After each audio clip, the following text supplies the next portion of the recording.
right, let's get started. And let me welcome everyone to this year's 2021 Brain Awareness Week. I'm Judy Ellis, Professor of Neurology and Canada Research Chair in Neuroethics and Director of Neuroethics Canada at the University of British Columbia. Let me begin by making a land acknowledgement and appreciating that the lands that Neuroethics Canada are gathered on and enables us to do our work are of the territory of the Musqueam, Squamish, and Tsleil-Waututh peoples.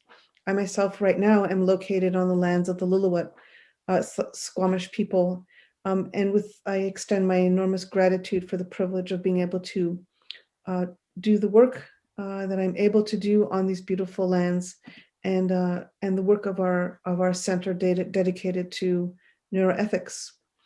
Our supporters for this major public event of the year are Neuroethics Canada, our center at the University of British Columbia, the Dana Foundation, and in particular, I want to acknowledge that Brain Awareness Week happens annually in the second week of March, and this is Neuroethics Canada's 15th Neuroethics Week. I'd like to acknowledge the Javad Mofajian Center for Brain Health at UBC, as well as the W. Maurice Young Center for Applied Ethics at UBC. We thank them all for their support over and over again for this very, very special event. We will have about a 20 to 25 minute presentation today, and then it'll be my pleasure to moderate a Q&A with our audience. We are still admitting people and have over 115 at this time. So we will ask everyone to use the raise hand system, and we'll be monitoring the chat, and I will be able to ask your questions on your behalf. Let me just remind everybody that we are recording this meeting, both the presentation and the questions and the answers, and the chat is also moderated. So please be mindful of your contributions as you come forward and make them. And we really welcome and invite everyone's curiosity and interaction and engagement with us for this very special event. I'd like to invite everyone to connect with us on Twitter and Facebook at Neuroethics Canada UBC, and use our event hashtags Brain Week and Neuroethics for your social media communications. And so with that preamble, let me introduce our very, very distinguished speaker today, Dr. Nir Lipsman. He's a neurosurgeon and scientist at Sunnybrook Health Sciences Centre in Toronto. He's currently director of Sunnybrook's Harquail Centre for Neuromodulation and the clinical director of Sunnybrook's Focused Ultrasound Center of Excellence, where he has developed several world-first trials using deep brain stimulation and focused ultrasound for difficult-to-treat neurological conditions. An in-demand speaker, he has over 160 publications, including in journals such as The Lancet, Nature Reviews, and the New England Journal of Medicine. He is also co-lead of the Pan-Canadian Neurotechnology Ethics Consortium in collaboration with Neuroethics Canada, bringing ethics to the foreground of functional neurosurgery here in Canada and worldwide. And this afternoon, he's going to share his views with us on how technology is changing the way we view our brain and ourselves, hacking the mind. Dr. Lipsman, thank you so much for joining us. I wish you were with us here in Vancouver, but we know that we are very privileged to have you with us on Zoom in this virtual setting, and are very appreciative for the time that you've taken to be with us and with our public. So please, over to you. So thank you for that, Judy. A tremendous privilege and honor to join you. Thank you so much for the invitation to be at this Brain Awareness Week event and for the opportunity to speak. Always a pleasure, and although these are very unique times and unique ways of getting together, hopefully we can meet together soon. So the title of the talk is Hacking the Mind, how technology is changing the way we view our brain and ourselves. So obviously a very big topic, or topics, really I should say, something that's interested me a great deal over the last decade or so, both as a neurosurgeon and as a scientist. There's little doubt, as we all know, that emerging technologies are changing our relationship with our brain. It's making what was previously inaccessible and largely unknowable decidedly much more accessible, and if not knowable, then much more comprehensible. But the question is, what do I mean by hacking the mind? So what I don't mean, and what this talk will not be about, is Russian hackers trying to access our brain and brain data. So it's not going to be about privacy of brain data and how we should protect the brain from external forces and hackers. And so that's another talk altogether, a fascinating one, but another talk. But what we're talking about here is how technology is allowing us and permitting access to the brain. And it's how it's led to a shift in our understanding of what brain disorders are, what drives and maintains them, but also what a rush to harness those technologies means ultimately to our brain, to our lives, to society at large, and specifically also what can go wrong when that unbridled enthusiasm is unchecked. So this is where I work at the University of Toronto at Sunnybrook Health Sciences Centre. My day job is a neurosurgeon, but I also run a laboratory where our goal is to create new treatments and investigate the circuits in the brain that are responsible for those very conditions that we're trying to treat. And the flavor of neurosurgery that I practice is called functional neurosurgery. And in my view, it's a kind of neurosurgery that really gets at the very heart of what I'm trying to convey in this presentation. So most neurosurgeons, including myself, we treat structural problems of the brain. So things like brain tumors and brain hemorrhages, aneurysms, and hydrocephalus. So these are things that you can point to on an MRI scan or CT scan and say, that's the problem. Let's take it out, or let's fix it in some way. Let's try to make that picture better. But what about this MRI and this CT that you see here? I mean, they look normal. They're read as normal by a radiologist. But these are from patients with depression, Parkinson's disease, and chronic pain. So these are all debilitating conditions, one where there is certainly nothing normal about the brain, something profoundly abnormal, actually, leading to significant disability. So these are the conditions that as functional neurosurgeons we treat. So, and this gets at a major issue in our field and in neuroscience in general. And it's that you can't always see the problem in conditions of brain function, and that our answers are often governed almost exclusively by the limitations of the technology that we have at our disposal. The question then becomes, though, is it just a matter of scale, though? So both of these images, for example, are from the same patient, but taken using a different imaging modality. So on the left, you have a CT scan, which was the state of the art of brain imaging until around the 1980s when MRI came along. So what was subtle and really difficult to discern on a CT scan, which is basically a stroke in the left hemisphere here, becomes much more obvious on an MRI scan. So as technology starts to evolve, so does our vision, essentially, for what is and isn't normal, essentially. So we know, and going back to brain structure, we know that different things can influence structure in the brain. We also know that brain structure will beget function. So things like our general health or genetic profile, the environment that we exist in, even our education and any trauma that we may experience, we know that all of those things will influence structure. We also know and are beginning to find out that even brain function and the way that our pathways in the brain are connected ultimately also can assess function. But how have we as a field determined this? And how have we inferred function from structure, and how has technology allowed us to do that? So the talk is really divided into two brief parts. The first one is really talking about how technology can shed light on, or has shed light on, brain function and changed our view on that structure-function relationship. And the next one briefly looks at technology, brain technology in ourselves, and how it's changed our understanding in a broader view. So in my view, there have really been four major epochs that have transformed our understanding of that structure-functional relationship. And the first one has come with our understanding of brain trauma. Of course, this was the older way of discerning function from structure. When somebody was injured in some way, whether it was Phineas Gage or this is the brain of Tan, the very famous stroke patient who underwent damage to the inferior frontal gyrus here and began to develop a speech deficit, and discovered by Paul Broca.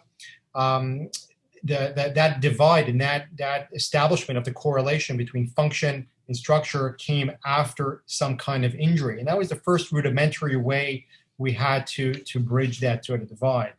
The next epoch came from animal models, and this was a way to directly access circuits in the brain and structures in the brain and record their activity. And for the first time, allowed us to record activity from the living brain. This is an example of some of the seminal work looking at dopamine neurons and how dopamine neurons fire in response to reward, and allow us to establish that structures that are deep in the brain, like the nucleus accumbens, fire in very distinct ways when they're confronted or not with different rewarding pathways. And this was actually primate work that did to show that. Arguably, one of the greatest advances has been with imaging. And whether it's PET scans or MRI scans or functional imaging scans, this for the first time allowed us to go from purely structural looks at the brain and hypotheses to actually seeing the brain in living action and seeing how we can potentially link different activity in the brain to different behavioral states. So here, this is a classic example of the work from Dr. Mayberg. Helen Mayberg has done to show that this region of the brain, known as the cingulate, anterior subgenual anterior cingulate, or area 25, is very important for mood, and specifically for regulating depressed mood. That when you have somebody in a scanner and you make them depressed or you make them sad, you can see this part of the brain actually light up. And this was one of the first times that we were actually able to establish that link between function activity in part of the brain and structure in that part of the brain. And arguably one of the oldest ways of establishing that structure-function divide has been with brain stimulation. And this is something that we have done in the University of Toronto as well. This is an example of one of our patients who had that very same part of the brain, the subgenual cingulate, stimulated in the course of an operation. So here we are stimulating that part of the brain at one of the electrode contacts and asking the patients what they feel.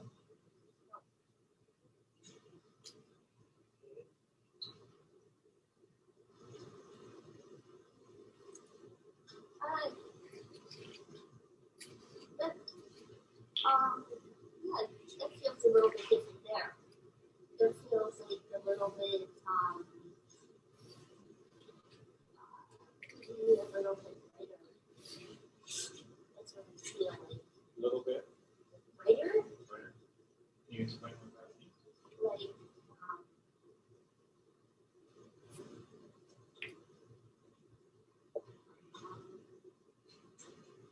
I just feel a little bit maybe less intensity of the fear.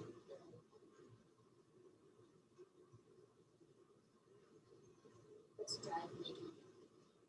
Is this sensation a pleasant one or unpleasant? No, it's nice. It feels good.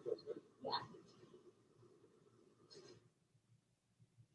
So technology has permitted that, and you can think of those epochs as occurring roughly chronologically over the last 160 or 170 years. And what technology or brain devices have allowed is a kind of pivot in neuroscience from induction to deduction. So the idea that in the past we went from an observation to developing a hypothesis and then a theory that we can test. And now we go from developing a theory based on whether it's imaging or other factors to developing a hypothesis and then observing and collecting data. So that pivot was made possible by technology and the tools that we have at our disposal. So we can be active actors in that process. We don't have to wait for a Phineas gauge or for a TAN to come along to our practice and know that the prefrontal cortex is important for impulse control and decision making, and that the inferior frontal gyrus is important for speech generation. So we can actually conduct those experiments under controlled settings and determine not only those things, but much, much more. And one of the tools that we currently have at our disposal to do that is deep brain stimulation. So it's one way that we can potentially both probe and modulate or influence activity of the brain. So the brain stimulation, for example, is a surgical procedure. It's a tool that's a kind of pacemaker for the brain. So it allows us to implant an electrode in small brain structures and yet have profound influences on very disabling symptoms. The most common indication for DBS is Parkinson's disease, where over 200,000 patients around the world have been implanted with this. And it's among the most evidence-driven treatments that we have now in neurosurgery, and I would say in the clinical neurosciences, of a real treatment and technology for Parkinson's disease. And it's backed by hundreds of studies and clinical trials to date. And it's not hard to see why it's so popular. So this is an example of a patient with Parkinson's disease that was treated at the University of Toronto by Dr. Lozano several years ago. And you can see why this procedure has exploded in popularity. So it's both Health Canada and FDA approved for Parkinson's disease, dystonia, and essential tremor. And it could take patients who are incapacitated by their disease and really restore their function, their independence, and their ability to interact with the world in a very meaningful, productive way. And again, it's one of the very best evidence-driven treatments that we have for Parkinson's disease. But you have to ask yourself then, how can an intervention at a structure that is 5 millimeters in size in the brain by an electrode tip that is no more than 2 millimeters, how can it have such profound effects like shown in these before and after videos? Is the structure that DBS is targeting, which in this case is known as the subthalamic nucleus, the STN, is that structure responsible for all of the motor symptoms of Parkinson's disease? Well, the answer, of course, it's not, okay? So the STN exists in a kind of circuit. In DBS, the brain stimulation has played no small part. It's actually played a major role in shifting our understanding from structural understanding of brain behavior to a more circuit-based understanding of brain behavior. And a large part of that is, again, because of DBS's role as both a modulator and probe of brain activity. So this is the structure of the brain that we're targeting with deep brain stimulation, known as the subthalamic nucleus. And you can see that it exists in a larger circuit, that despite its very small size, it's 5 millimeters in size, that it has profound effects on the entire circuit. And we know from animal models and human studies that activity within the subthalamic nucleus is propagated throughout the entire motor circuit, from all the way to the motor cortex, to the spinal cord, and everywhere throughout. That disrupting that activity in the subthalamic nucleus will normalize activity throughout the entire circuit and lead to those before and after images that I showed you. So the question then becomes, what about other brain functions? What about things like mood and anxiety and decision-making? Well, here too, we need to think of circuits. Okay, that even though, for example, Phineas Gage had damage to his anterior singular cortex, which led to defects and problems with decision-making, that part of the brain does not exist in a vacuum, and that is part of a larger circuit. And just like intervening in Parkinson's disease in the subthalamic nucleus can have profound effects on the entire motor circuit, similarly, influencing a part of that larger circuit in things like mood and anxiety disorders can lead to significant effects. And this is another example that we showed. This is an electrode that we implanted in somebody, again, with anorexia nervosa as part of a clinical trial. This is a part of the brain that we stimulated. And here you see in schematic view the area where we stimulated the brain. So this part of the brain that we stimulated is no more than 1 centimeter to 1.5 centimeters in size. But when you do a special kind of scan called a PET scan, which measures the ability of the brain to use glucose, so it basically measures brain activity. And we did this at 6 months, and we did this at 12 months. And what we showed is that even though we're stimulating a very focal part of the brain, we're seeing much larger activations in places in the brain that are very far from where we're stimulating, indicating that focal disruption can lead to network activation. So we're doing much more than just stimulating this one particular structure. We're stimulating actually the whole brain. And this led to the idea that it's really brain circuits rather than brain structures alone that govern human behavior. And it's technology that has allowed us to shed that light. So we've seen that technology has changed our understanding, or is changing our understanding of the brain from structure-based to circuit-based. And then methods to access those circuits like deep brain stimulation are changing the way we're treating and understanding those disorders. In the second and final part, I wanted to highlight what might be at stake. So as we start to harness these technologies to learn about the brain, the question becomes, what are the pitfalls of unchecked, unbridled enthusiasm for this technology, and what can we do to protect patients in society? So a major research stream from myself and our laboratory at Sunnybrook is developing new treatments, typically surgical treatments for patients with treatment-resistant psychiatric conditions, psychiatric disease, depression, most commonly. And this is actually not a new problem, of course. And it's not a coincidence that psychiatric disease has driven neurosurgical innovation for many, many decades.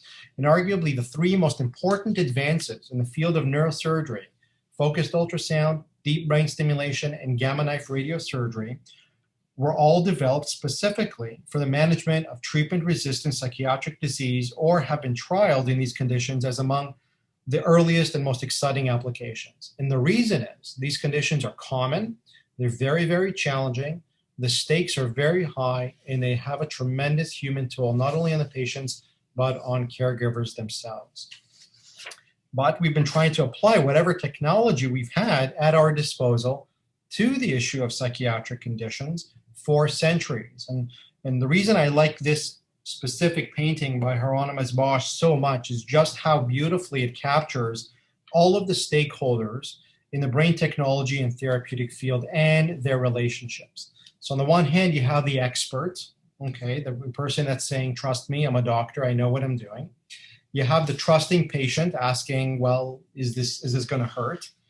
You have folly looking on, and and this can represent maybe society or the public at large with a vested interest in what is actually happening, including neuroethicists who are observing.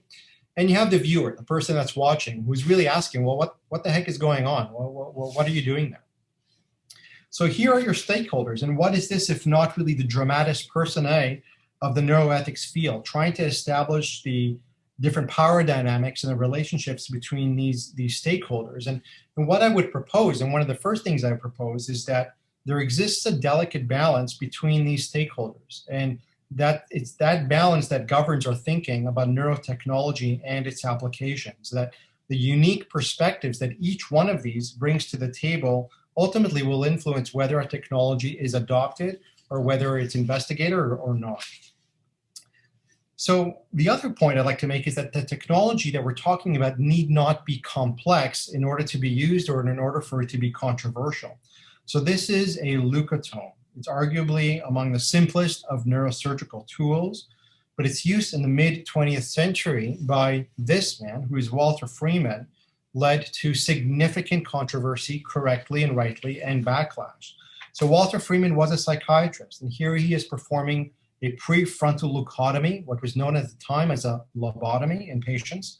So Walter Freeman performed these procedures at least 6,000 times, and in doing so, hurt many patients, and hurt not only his patients, but did untold damage to the field of psychiatric surgery, which still haunts us to this day. So the field, and those practitioners in the field, are still haunted by these images and the notion of a physician, a trusted one at that, who ran away with an idea. So the example of Freeman and the leucotomy is what can go wrong with unbridled, unchecked imbalance in that stakeholder relationship. So when the idea of technology is the answer, and the answer with a capital A leads to that imbalance. And if this was the case with a simple instrument like a leucotome, it would definitely be more effective with a very fancy and expensive device like deep brain stimulation. And the fact is, we should have known that. We should have predicted that, because this exact picture, we've seen it before. There it is right there. Have we not seen this picture before? Do we not have the expert, the trusted doctor, the trusting patient, folly looking on, and the viewer asking, what is going on? So there's 450 years between these two pictures. And are they not very similar? Blind, unsterile procedures performed with a rudimentary understanding of the pathology in an unregulated, unchecked way. And importantly, an additional similarity, the primacy of the expert, the trusting patient, and maybe society permitting the conditions to allow this to happen in the first place. So I would argue that balance matters here, the balance between the stakeholders, and they're very similar in these two photos and these two different eras. But how do we achieve balance? How do we restore balance in these situations? Well, we've worked for a while, for several decades, on exactly that, and restoring the balance by establishing checks and balances. So now we have research ethics boards, we have standards of expertise in our disciplines, we have a peer review process that research is vetted through and goes through. We have government and hospital oversight, public education and awareness, similar to brain awareness weeks and public education events like we have now, critical accountability and feedback mechanisms, and even the entire field of neuroethics in order to guide these kinds of conversations, all done in order to reestablish that balance. And I would argue that this is critical because we're continuously going to be tested. So one example is something that I and Dr. Illis have discussed in the past, and the idea of indication creep, which is the idea that the more advanced technology gets, the more gradually that indications will begin to shift over time with advancing technology and knowledge. A great example for this is Parkinson's disease, which has seen an evolution over the last 20 or 30 years. So DBS for Parkinson's disease began as a concept that was discovered incidentally by some French neurosurgeons and neurologists. It was trialed in human patients and ultimately went on to be tried and accepted as treatment in advanced treatment refractory disease. But over time, we began to see, well, some patients may respond better than other patients. And currently, we're trying these treatments in earlier stages of the disease. In fact, one of the greatest advances in the field has been a key publication in the last few years to suggest that maybe we shouldn't be waiting so long to try DBS in Parkinson's disease. Maybe we should try it at an earlier stage. And that's where the field is now. But now the field is going to undergo some technical refinements. Battery sizes will decrease. The wires will become much more low profile and more efficient. That over time, we may begin to be considering, well, maybe we should try these procedures in patients who are minimally symptomatic or even pre-symptomatic with some of the pathologic hallmarks of Parkinson's. And perhaps one day down the road is a neuroprotective kind of strategy. So maybe this is okay. Maybe this natural evolutionary process of a neuromodulation technology is okay. But what are the criteria that will make this okay? That's what we need to determine as a field. What are the factors that will determine whether something like this is okay? Well, one of them is going to be invasiveness, how invasive something is. So this is focused ultrasound helmet. It's something we're trialing at Sunnybrook and at other hospitals in the University of Toronto. So this is a totally non-invasive way of generating lesions in the brain that ordinarily we'd require to do an operation for. So we can take somebody that has a tremor like this, a significant disabling tremor for which they need help with virtually every aspect of their life, to several hours later, somebody that looks like this with a total absence of their tremor, again, without having to open their head. So that level of invasiveness has been reduced almost to zero without sacrificing any of the efficacy. So what I would argue is that invasiveness and public acceptance of a technology are inversely correlated. That if something is less invasive, and it's probably going to be deemed more acceptable for patients, and people will be more willing to try it. And it's something that I've sort of partially facetiously described as a kind of law of neurotechnology. That is, the safety of a technology improves and its effectiveness approaches or even maybe exceeds those of more invasive approaches, the greater the willingness of our society to apply that technology to less and less pathologic conditions. So is the natural conclusion of that maybe cosmetic neurosurgery and enhancement? Is this where we're headed? Is this the direction that we're headed of trying neuromodulation or other kinds of strategies to enhance normal traits, perhaps? Well, I would argue likely not, or not in the near future, but something we should for sure be ready for. So we've seen 450 years pass from Hieronymus Bosch to Walter Freeman. But the last 70 years, a lot of progress has been made in our understanding and realization of the circuit-based theories of human behavior and our tools and our options. And the question then becomes, as these tools become safer, as they become more effective, what are our neuromodulation strategies going to look like in the future? Well, we don't know yet, but I, for one, am looking forward to finding out. So with that, I'll say thank you very much for your time and attention. Thank you, Judy and Neuroethics Canada, for the invitation to take part, and I'm happy to take any questions. Dr. Lipsman, thank you so much for that powerful and beautiful presentation. Just to let you know, we have more than 150 guests with us this afternoon from all over the world. And I especially want to acknowledge members of Neuroethics Canada Advisory Board who have joined us this afternoon, other VIPs, and also especially alumni from Neuroethics Canada, trainees and researchers and other advisors who have been with us in the past. It's really wonderful to have everybody here. I'd like to kick off the discussion with two questions for you. One, a clinical one, and one about research. And the clinical one broadly has to do with how should individual patients and their families think about the ethics of neurosurgery. And in particular, I'm thinking about our studies and yours and others who have demonstrated that patients and families on the one hand and physicians, including neurosurgeons, view the definitions of gain and harm, risk and benefit differently.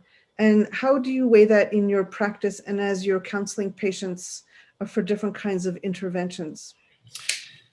Yeah, it's a great question, and it's something that literally we think about on a daily basis. So as a neurosurgeon, neurosurgery is a kind of laboratory of neuroethics in many ways. And, what I often say is our bread and butter, what we deal with on a daily basis, are often, tragic situations or traumatic situations or situations that are often fraught with risk. So my view about things is to always balance the patient's needs and safety with what we can and cannot achieve with a certain intervention.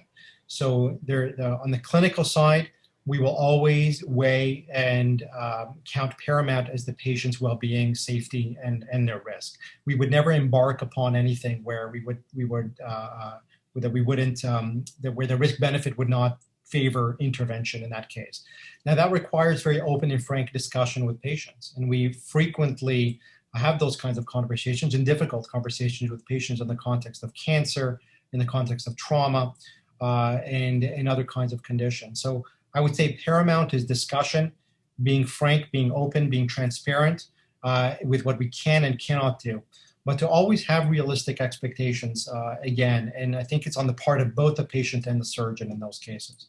When we talk about research and trials, we're really talking about the first thing is dealing with a therapeutic misconception, with the idea that here we're dealing with research, we're dealing with a very specific research objective and questions and methods that we try to address in a very systematic, controlled way, and that we can't always predict or know what the risks might be.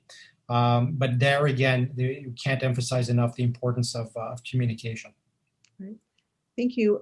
I'm going to ask you my second question, and it has to do with clinical trials.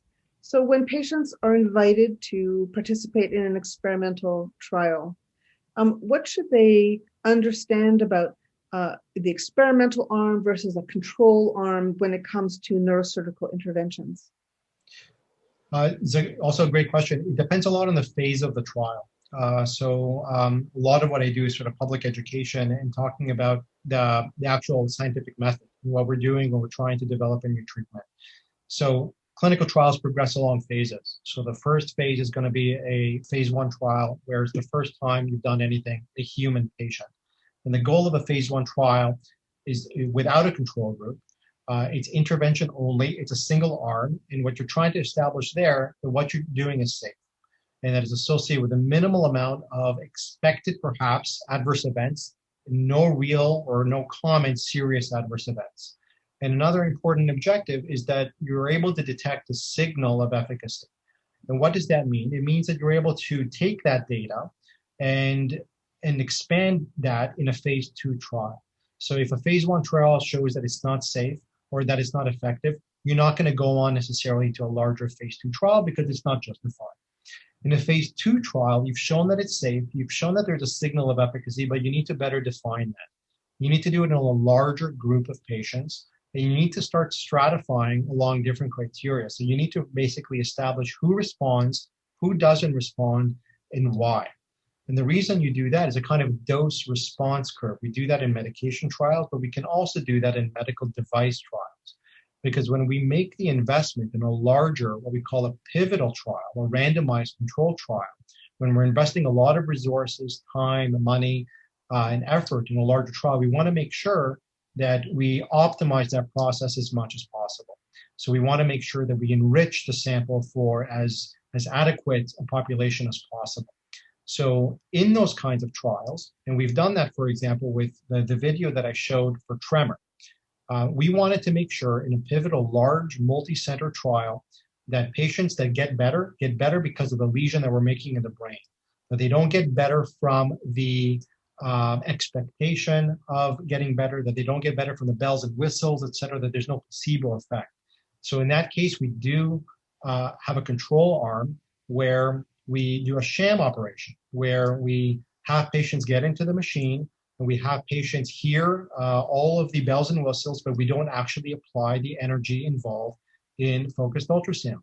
And now is the only way to definitively really establish that the effect that we're seeing is related to the device and the energy that we're applying. Now, in that particular trial, everybody, even in the placebo arm, was offered participation in the actual trial at 3 months.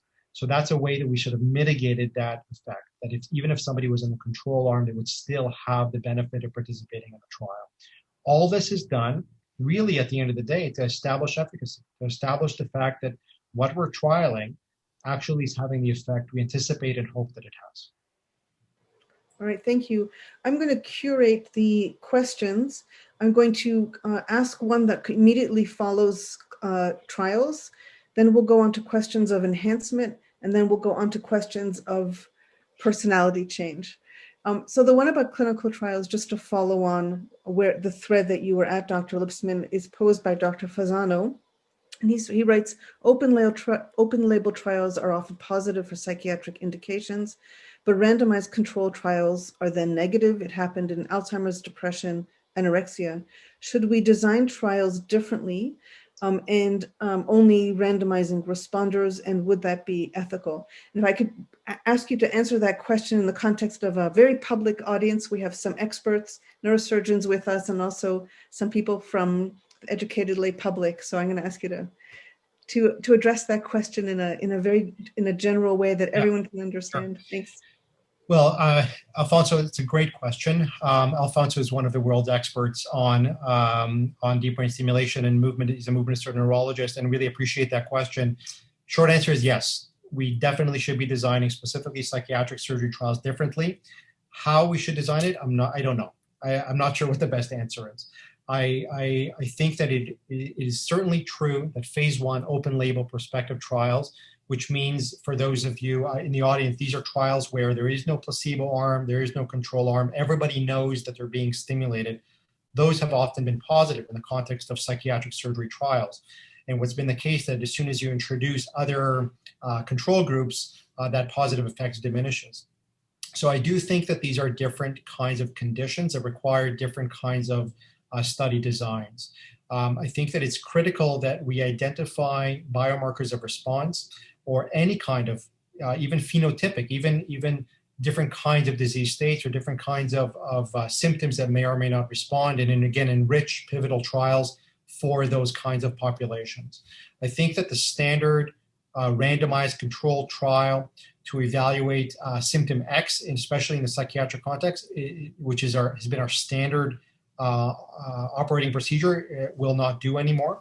I think that we need to do things differently. I think that industry is very closely involved with a lot of these trials, and there's a quick rush to identifying outcomes at shorter periods. I think that with something like, for example, deep brain stimulation in treatment-resistant depression or anxiety, what we're finding is that the time course to response is much longer than the typical 3 or 6 months that many studies allow in order to identify response. We need to wait a year or sometimes longer in order to see those effects. But if your study outcome is at 6 months, you're going to miss a potential negative effect. And we actually published a commentary on this in Lancet Psychiatry last year, together with Judy, arguing that neuromodulation approaches for depression, we need a wholesale change in how we view these. We need to define outcomes in different ways. We need to move away from the standard ways that we measure, for example, depression as a questionnaire. We need to look at quality of life. We need to look at reintegration into work, reintegration into education, into families, into social networks. We need to redefine the way we look at outcomes. And that's not only in depression, it's in anxiety, it's in Parkinson's, it's in many of these fields, that we need to take a much more patient-oriented, patient-centered approach to monitoring outcomes. That's the way we're going to develop treatments. So we need to move away really from the standard ways of designing trials and measuring outcomes. All right, great. Now a cluster of questions around enhancement. I'm going to kick it off with the first one from the youngest, I'm sure the youngest person in our audience today, writing in from the East Coast, which is, what is the line between neurotechnology for medicine and neurotechnology for enhancement? What does Health Canada have to say about neuroenhancement? And what are the ethical issues, is the third question in the cluster, around neuroenhancement? using neurosurgical interventions? Yeah. So to be absolutely clear, neurosurgery ought to be used for pathologic states. The idea of using neurosurgery to enhance normal qualities is something that we have. It's interesting and important to conceptually think about because I think it informs our understanding about using these conditions for pathologic states. But I think most of us in the field view tools like focused ultrasound, deep brain stimulation, TMS, and others as a way to treat abnormal dysfunctional brain circuits. And we have ways to guide that. We can diagnose brain disease. We can look at brain disease on imaging. We have clinical experts who can identify different conditions. So we know, or we're improving our understanding of that quote unquote normal and pathologic divide. However, it is a spectrum. And things that, for example, may not be pathological in the past are, and vice versa. And how we define pathology is a moving target. So I think that it's important to have that kind of anticipatory view towards the future of what these things ought to look like in the future, especially as invasiveness decreases, as safety increases, and efficacy is not sacrificed, and we can still achieve many things in a safe way. I think we're a ways away. When we talk about enhancement, just so everybody's on the same page, most of us are talking about taking somebody that is well or taking a trait that is functioning average and making it supranormal, supra-average. That's what most of us talk about when we talk about enhancement. That is a ways away. Many have argued that even, there's a wealth of literature out there about pharmacologic enhancements and different ways to enhance memory and things like that. But in order to use, deep brain stimulation and neuromodulation devices are still strictly in the pathologic space, and they'll remain there. But I think that, as I mentioned, there is that indication creep that is occurring, and we have to be mindful of that. I think the question that was asked about Health Canada, for those of you who have dealt with Health Canada, know that just like every regulatory body, they're very conservative, correctly so, rightly so, putting the patient and their decision-making centered entirely on what is best for the patient and trying to mitigate risk as much as possible. So even for conditions such as ALS, such as advanced Parkinson's, Alzheimer's disease, conditions for which there are very few and sometimes no effective treatment, it is sometimes very difficult to trial novel neuromodulation devices, even for those conditions, let alone conditions where there's no obvious pathology. But that risk invasiveness matrix that you can think about is the thing that we ought to start the conversation about enhancement. But it is wrought with controversy, something I think we ought to be discussing, but is a ways away in our field. Okay, we have a series of questions now, and we have 15 minutes left in the event. So I think we're going to try to go for short questions and short answers, if that's okay. The next one is very interesting surrounding personality.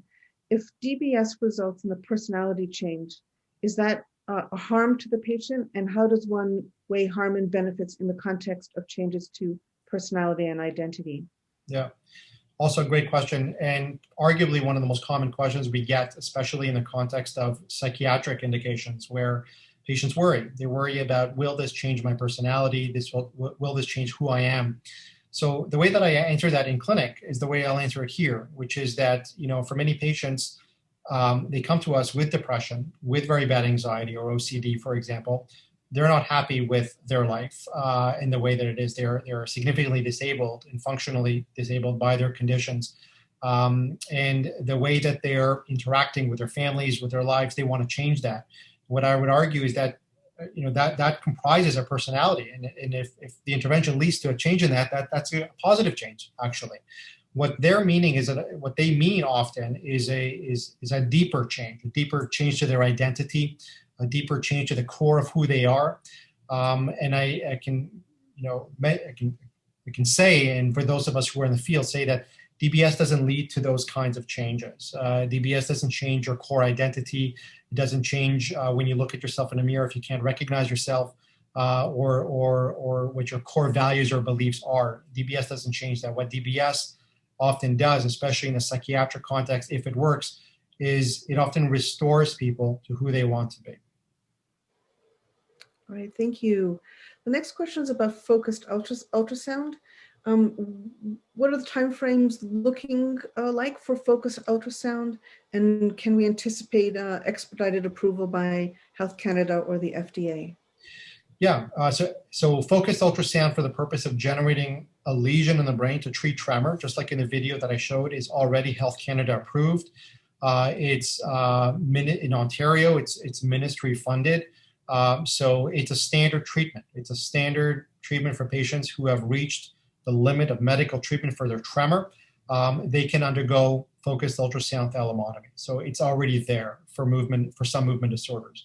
In the United States, it's already approved not only for essential tremor, it's approved for tremor-dominant Parkinson's disease, and it's being investigated in Canada and in the US for some of the side effects of too much dopamine in Parkinson's disease. We're also investigating it for OCD and for depression to generate lesions in a procedure known as a capsulotomy. So those are all up and coming, and we anticipate full approval for those in the next year or two.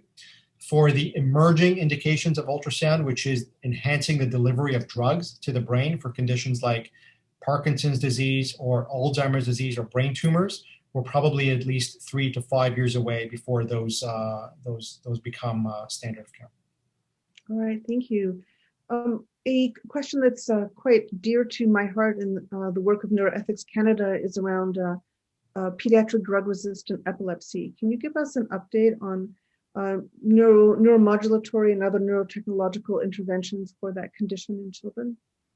Sure. So not being a pediatric neurosurgeon or a pediatric neurologist myself, but epilepsy certainly within our wheelhouse in neurosurgery. There are the standard or resective procedures for epilepsy for those who are not eligible. Things like vagal nerve stimulators are used, as well as deep brain stimulation. So the group at Sick Children's Hospital, together with Dr. Fasano at Toronto Western Hospital, are actively looking at different neuromodulation approaches, including DBS for different kinds of epilepsy and different kinds of movement disorders. So all of those are on the horizon. And we are investigating focused ultrasound for a kind of epilepsy that is caused by a brain tumor in the hypothalamus. So those are conditions where we can potentially use focused ultrasound for epilepsy. So all of those are under investigation. All right, great. I have I'm going to take us in another direction now. One has to do around patient engagement. And there is, as Chris writes, there's a growing recognition of the need to involve patients, not only as subjects, but as active collaborators in research. Would you agree that this is essential to ethical progress in this field, in neuromodulation, neurosurgery, neuroethics? And do you have any plans, or actually are you engaging patients in the designs and implementation of the research that you're carrying out? Yeah, no, it's a fantastic question. And short answer is yes, absolutely. So anytime we apply for a grant, anytime we apply for research ethics application, we currently include a letter from a patient advocate for somebody that has the condition we're trying to treat, to try to contextualize the condition and the intervention we're trying to use into trial.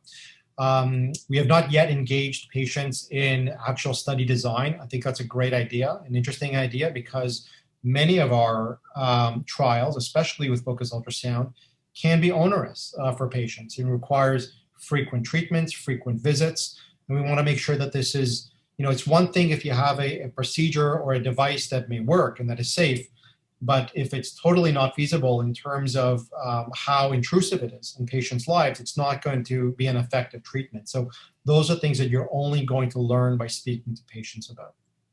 All right, thank you. I'm going to move on to another question that also has to do with engagement, but in a different way. And I'd like to hear your insights. And also, if I could call upon Louise Harding, who's one of our outstanding graduate students in our lab, to comment if she has some views on this question, which is, are there additional considerations when we offer or conduct clinical trials, deep brain stimulation, for example, for neurologic and psychiatric disorders involving Indigenous people, or those living in rural and remote areas? And this is actually a question by one of our former students, Joel Noel Viana, who I think is joining us from Tasmania, if I'm Wow. correct. Wow. That's great and a terrific question. I mean, I think accessibility to these tools and strategies is key. I think that many of us who are working in major academic centers, certainly in Toronto, are increasingly attempting to make this a priority. So I think access to these conditions, even many of the conditions that we're treating, especially with DBS and ultrasound, including depression. We have several trials of ongoing trials in depression, addiction, anxiety disorders, and others as well, PTSD. We want to ensure that these are, there's equitable access to a lot of these trials. And I know Louise, this is something that she's particularly interested in, so I'd be very interested in hearing what she has to say as well. Thanks. Yeah, we've done a little bit of exploring around this same question too, and some different things come up. The locations of many Indigenous communities in Canada. So Indigenous communities are more concentrated in northern areas of Canada, where we have to consider access, like Nir mentioned, for rural and remote communities. And then there's also other factors.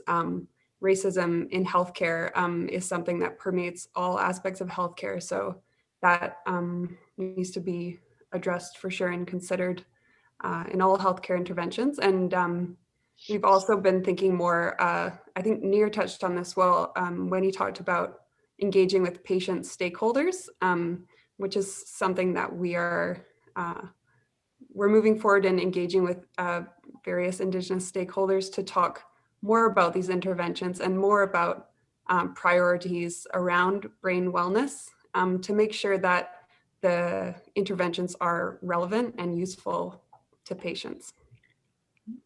Louise, you also have some wonderful data that actually shows how key experts have informed us that the imperative for neuromodulatory interventions being available to people in rural and remote areas is actually very high, but they predict that the likelihood of it becoming available is actually very low for neuropsychiatric interventions compared to interventions such as for epilepsy or for pain. And I know that you're exploring that more deeply now. If Dr. Robillard would like to weigh in on a comment around patient engagement from your area of expertise, and then we'll go on to a couple more questions in the chat box. Yeah, so it's really a question of how do we best involve patients in the design and execution of trials, even ones where high levels of expertise and technical capabilities are in play. Right. How do we bring their voice forward in the most beneficial way? Yes, that's a great question. I think the answer would be two words: is early and often. Is sort of how I will always sort of advocate for patient engagement in clinical work and in any kind of technology development and implementation. I think we're learning a lot about how to do quality patient-oriented work. Recently, we use different formats for engagement, ranging from advisory to patient partners to other forms of engagement through research methodologies like focus groups and so on. But yeah, I think what's most important is to get that voice to the table as early as possible and get that insight. And I think Dr. Lipsman really highlighted how the patient voice really is central in developing and implementing these new technologies. So that's a really great question. All right, thank you. We're going to go on to a last few in the last 4 or 5 minutes of this event. A question about circuits. How much do we need to understand about a circuit in order for you to delve in a first-in-human trial? A question by John Griffiths. No, I love that question because I think that it speaks to an issue that is near and dear to my heart and that we're trying to address in PCNEC, which is the Pan-Canadian Neurotechnology Ethics Consortium together, which is the idea of readiness and risk. I think that there is a threshold yet to be determined really or firmly operationalized, I should say, and a lot of it is disease specific. So it will be informed by the imaging evidence, by preferably the existence of animal models to support it, by the accessibility of the targets within that circuit, and the feasibility of accessing that target. So all of those things will determine whether or not something is ready to be targeted in a neuromodulation trial. And much of it will be dictated by safety. So for example, if you have a cortical target on the outside of the brain, and you can target it with something like transcranial magnetic stimulation, your threshold for trialing or doing a new trial for a new target will be lower than something like deep brain stimulation, where you're targeting deeper structures that are maybe more eloquent, that requires an operation with the attendant risk of neurosurgery. So there, your evidence threshold will, by necessity, will have to be higher. So it's a moving target, I would say. But at the very least, there needs to be compelling imaging data, compelling preclinical data, ideally, you can probably roughly cluster them along those 4 epochs that I mentioned at the beginning of my talk, which is, the pathologic literature, the preclinical imaging literature, and then stimulatory literature. Good, thank you. A question about referral patterns. I'm going to make it a little bit more general than the one that's asked in the chat box, which is, how will referral patterns change as different kinds of interventions come online? Yeah. Also, very good question. And we have some guidance there to suggest that there are major obstacles for referral patterns. And we know that from the existing literature. Take something like epilepsy. So a referral to see a neurosurgeon for somebody with mesial temporal sclerosis or hippocampal sclerosis that causes temporal lobe seizures, temporal lobe epilepsy. Typically in Toronto, although the numbers are better these days, it took about 15, 16 years from onset of seizures to seeing a neurosurgeon. And this is for a procedure that is highly effective at controlling seizures and that can lead to dramatic improvements in quality and quantity of life in patients. So years and years of delay of referring patterns. So why is that the case? Well, fundamentally, there may be perhaps a bias against surgical approaches, concern about risk, maybe lack of awareness or education about these kinds of treatments. All of these things will be reflected in every indication and neuromodulation strategy. We see it for things like tremor. We see it especially in things like depression and anxiety and PTSD and other kinds of conditions. There's probably a link and a correlation with the number of available treatments, the number of potential permutations there are for medical treatments. The more there are, the larger the delay in obtaining treatment. And that's why in the neuromodulation for psychiatry community, much effort has been spent over the last several years to try to better define what is meant by treatment resistance, which is how many drugs, how many combinations need to be tried before somebody is deemed treatment resistant for condition X, at which point they can be referred to neuromodulation. All right, and if we could take just 3 or 4 more minutes away from your busy schedule to handle the last 2 questions, we'd be very grateful. One is about psychedelics, and then one is about crystal ball. Yeah. What are your views on psychedelics like psilocybin as a form of treatment? I think there are lots of discussion. There is lots of hype and promise. And I don't mean hype in a negative way. I mean hype, a lot of attention to it. I think it's important to be open-minded. I think it's important to also be critical. So I think that, there's a role for alternative therapies. And there's an important role for being systematic, judicious, and rigorous in our ability to study these interventions. I think that we ought to study, and there's no reason why we can't study things in a systematic way, but we shouldn't close the door too quickly, but at the same time, we shouldn't open the floodgates for things that are untested. All right, thank you. And our last question, starting with neurodiversity and then broadening that question further out. What do you see in your crystal ball as changing conditions that might be relevant and might be relevant to neuromodulatory and other kinds of neurosurgical interventions? Will we move into the neurodiversity space, and will we start redefining normal and pathology as we look into the future? Yeah. Again, great question. I mean, I think that what is normal? I mean, I think that this is an important question. I think that it's one that is a moving, it's a moving concept. It's a dynamic concept. I think that it's critical that we do have a line in the sand that is pathology, and that helps us. When something impedes people's lives, impairs their function, impairs their ability to go to school, to hold a job, to integrate into their life, their social networks, and their families, it's a pathologic condition. It's something that ought to be studied, and treatment ought to be investigated for that. If something is not doing those things, then we ought to evaluate whether this is something that ought to be a target for intervention. So I think that we need to draw a line in the sand. That line may move down the road, but we need to draw it somewhere, and we need to start with demonstrated pathology. All right, that was just superb. Thank you so much. We are a little bit after 5 o'clock. We're going to bring this event to a close. I want to thank Dr. Lipsman immensely for your time and dedication to your field, to our field, to your patients, to research, and to making the world a better place in this week of brain awareness, brain health, and mind awareness.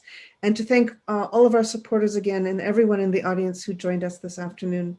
We'll bring this to a close now, and thank you all again so very much. Thank you so much, Judy, and everybody. Thank you.